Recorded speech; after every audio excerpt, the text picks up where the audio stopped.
இயேசு கிறிஸ்துவின் இன்ப இனிய நாமத்தில் வாழ்த்துகிறோம். இன்றைய வேத வசனம், என்னை நோக்கி கூப்பிடு, அப்பொழுது நான் உனக்கு உத்தரவு கொடுத்து நீ அறியாததும் உனக்கு எட்டாததுமான பெரிய காரியங்களை உனக்கு அறிவிப்பேன். எரேமியா 33 அதிகாரம் 3 Today's Bible verse. Call to me and I will answer you and show you great and mighty things which you do not know. Jeremiah chapter 33 verse 3.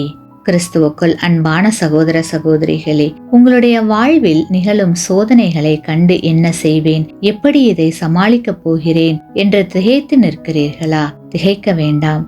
இஸ்ரவேல் ஜனங்கள் பார்வோனின் சேனையை கண்டு திகைத்த போது அவர்கள் அறிவிற்கு எட்டாத காரியத்தை செய்து சமுத்திரத்தின் நடுவே அவர்களை வழிநடத்தின தேவன் உங்கள் சேனைகளின் மத்தியிலும் நீங்கள் அறிந்திராததும் உங்கள் அறிவிற்கு எட்டாததுமான பெரிய காரியங்களை உங்கள் வாழ்விலும் செய்து உங்களுக்கு வெற்றியை தருவார். மோசேயோடு இருந்த தேவன் உங்களோடும் இருப்பார். ஆமேன்.